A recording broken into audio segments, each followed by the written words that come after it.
Welcome back to Movie Global Recapped. Today we are going to watch an action-adventure movie called Ayirathil Oruvan, which means 1 in 1,000.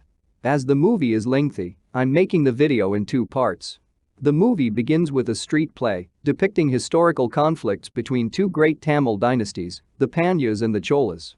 A flashback takes back to 1279 AD where Chola dynasty declined and the Pandyas came to power again. On seeing his town being sacked, the last Chola king sends his son to an unknown place in order to save Chola lineage.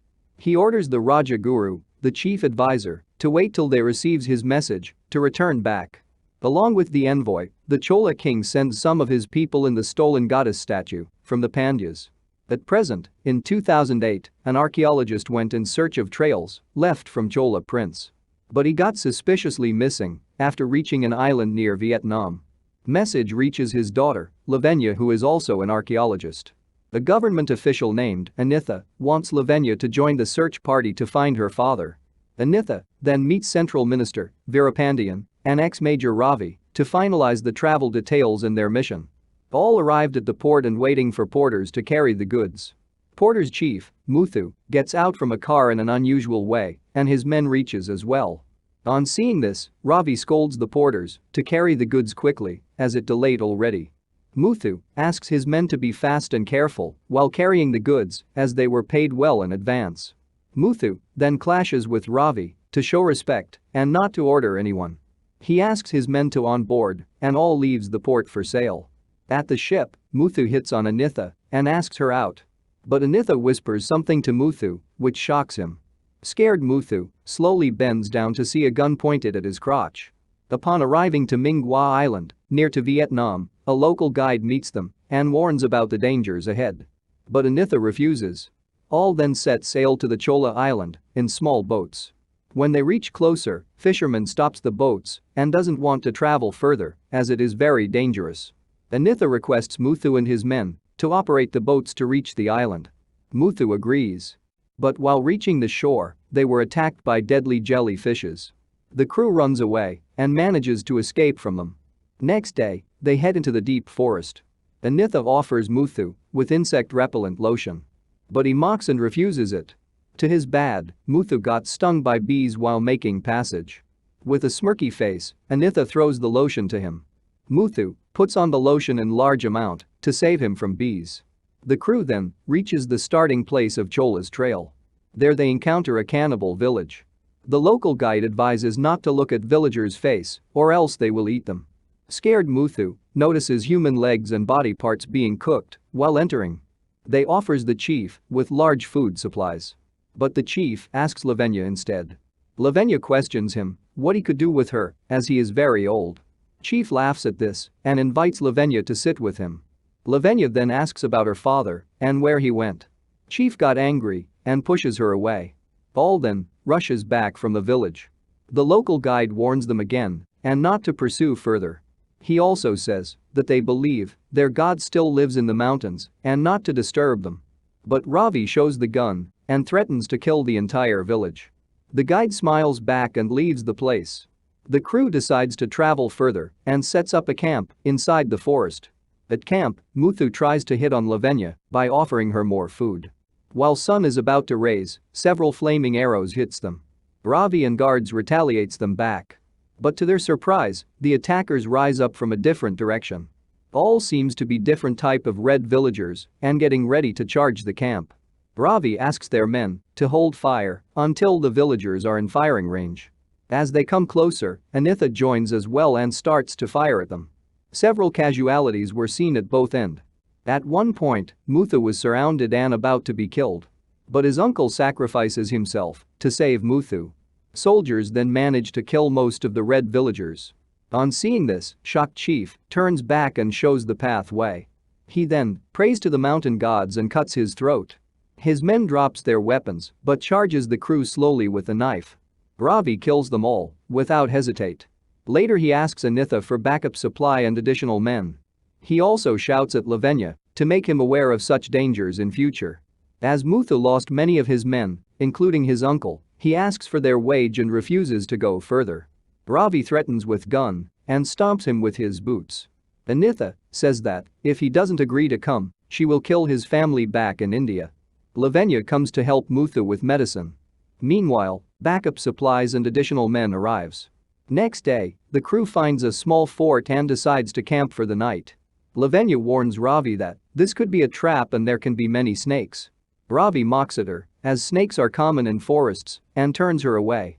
Other soldiers starts to mock her as well. Muthu tries to console her. Lavanya then explains Muthu that, as per olden script written by a Pandya's chief, who came already in search of Chola prince, there are 7 traps put by the Cholas. They were sea creatures, cannibals, red soldiers, snakes, hunger, quicksand, and a ruined village. She suspects that snakes would be the next trap. At night, as suspected, snakes enters the camp and kills several people. On hearing this, Lavanya comes out and was shocked to see the camp flooded by snakes. Anitha and Ravi comes out as well and tries to shoot them. But there were a lot of snakes to shoot. At one point, Lavanya was trapped by a bunch of snakes. Muthu manages to pull them off and saves her. He then carries Lavanya outside the camp. On seeing this, Anitha hops on Muthu as well. All three then jumps into a running river to save them from snakes. In the next morning, Anitha kicks Muthu to wake him up. Muthu got pissed on this. He pushes her down and tries to beat her. Lavanya misunderstood Muthu and got mad on him. Angry Muthu shouts at Anitha, but she pulls the trigger on Muthu. Muthu got lucky as the gun didn't work, but he was terrified to think what would happen if the gun worked.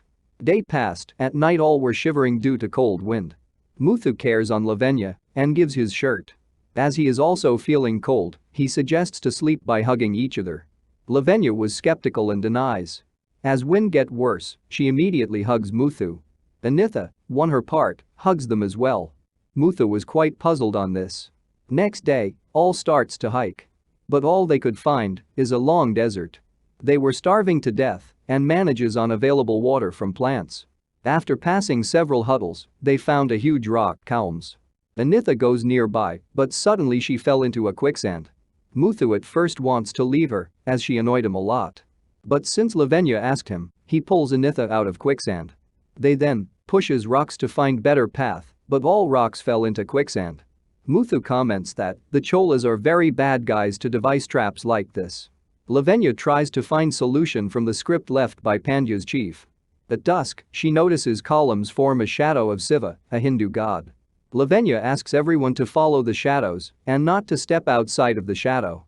All three runs fast and reaches the columns, but the shadows disappear at sunset. Ravi and team comes there as well. Anitha warns them to wait and run through the shadows only on next morning. At dawn, Anitha, Muthu, and Lavanya escapes from the quicksand and travels further. Lavanya finds her father's belongings. Muthu jumps in and grabs a liquor from the leftover. After climbing a huge cliff, they were stunned to see a city. Anitha cheers Lavanya with excitement. As they enters the city, Lavanya captures them in her camera. They notice the city was deserted, but there are plenty of treasures. Muthu tries to collect as much he can. He notices a camel in middle of the city. All joins to hunt the camel. They killed and finally had something to eat. After that, they got relaxed for a while. Suddenly, all hear strange noise outside. Noise builds up steadily and freaked their mind a lot. They were hypnotized by the noise. All got weird and started to act strangely. Muthu punches Lavanya and tries to hit her with a long rod. But Anitha shoots him. Strangely he didn't feel pain, but instead chases Anitha. All runs away to a new place. An old guy, who resembles like the royal advisor, stands with firing stick. He inspects their bodies for any marks. He notices a tiger mark jumping upwards on Muthu's back, which resembles Chola's emblem. The old guy then turns back and signs. From the dark shadows, many people rise up. I'm pausing the movie here. I'll add links to part 2 in description. In part 2, there are many surprises about the lost Chola prince and what happened to Muthu and Anitha. Whether they found the Cholas, are they living still? All details will be there in part 2. Thanks for watching, friends. If you liked the video, please show your support by pressing like and subscribe and sharing it to your friends. Please let me know for any improvements in comments section. See you in next video. Stay home, stay safe. Peace.